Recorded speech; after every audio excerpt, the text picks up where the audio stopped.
Urakoze Pascal, nitwa Nyirimihigo Jean Marie Vianney, ni umukinnyi wa squash nyamazemo imyaka hano irenga 25. Squash rero undi yatangiye hano kera, na sinzi umwaka yatangiriyeho, ariko ni kera. Dufite ikibuga kimwe hasi hari sima, ariko ubu tumaze kugira ibibuga bibiri kandi byose bifite hasi imbaho rero zituma abantu batavunika cyane amavi. Icyo ni ikintu kimwe. No kugira ngo tugire ikibuga cya kabiri nuko abantu bariyongereye. Ubu squash dufite hano amaklub atatu. Amaklub atatu rero hari n'ikindi kibuga kiri kuri Nyarutarama Golf Club, Kigali Golf Club. Aya maklub rero turashaka noneho kuzamuka ngo tugire federation ya squash y'u Rwanda, hanyuma tube twajya no muri komite olympique national. Ibyo rero ni intego iri hasi. Nibaza ko mbere y'uko umwaka urangira tuzaba twashoboye gushyiraho iyo federation. Ibyangombwa mubigeze kugeza ubu? Ibyo twamaze gukora ni amasitatu y'ayo maklub atatu, kandi yabaye notariye. Ubu dusigaje kubijyana muri RGB kugira ngo batwemerere gukora. Squash ni umukino mwiza cyane, ni umwe mu mikino bavuga yuko utuma utanga energy cyane. Ni kimwe mu rwego rwa za basket, ariko nayo ko bakunda kuvuga ko ari nayo wa mbere, ku buryo nk'iyo ukina isaha imwe ushobora guta hagati ya karori 600 cyangwa 1000 mu isaha imwe. Ni ibintu rero bitanga energy cyane. Ni umukino rero ukinwa n'abantu babiri, ariko hashobora no gukinwa na double.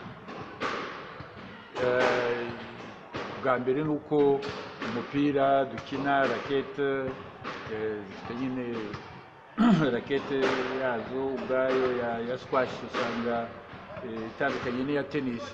Nk'urugero nakubwira, ya tennis bari nini cyane kandi inaremereye, ariko iyindi ni udupira twacu natwo ni dutoya twa tennis, kuko tugundika buhoro, ntabwo tugundika kujya hejuru cyane nk'iya tennis.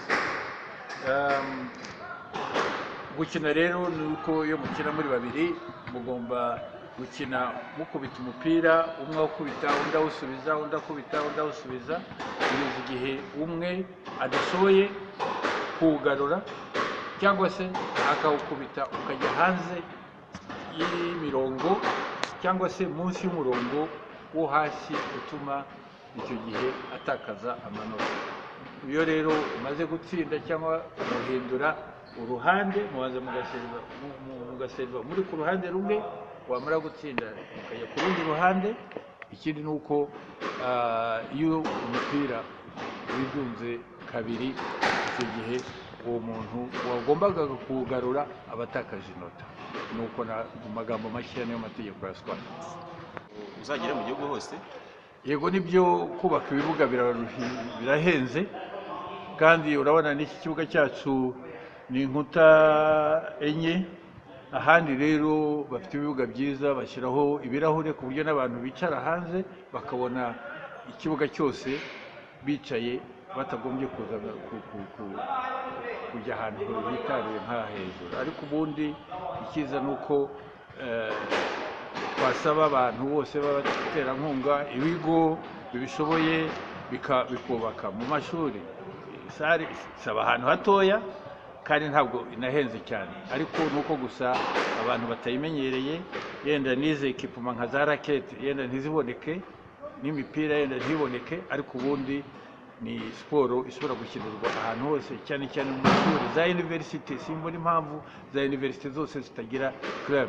Ibigo bya gisirikare, ibigo bya polisi, ibigo byose mbese byigenga hari n'amakampani agira za gym, akagira n'ikibuga cya squash kuri headquarters zabo za companies kugira ngo abakozi babo igihe babone umwanya bagende bakine bagaruke basubire mu kazi. none mugiye ko iki kugira ngo abo bantu babumenye wenda basanga ariko batigeze babumenya mufite gahunda yihe kugira ngo ibyo bigo bibumenye ndetse n'abantu bo hanze ya Kigali?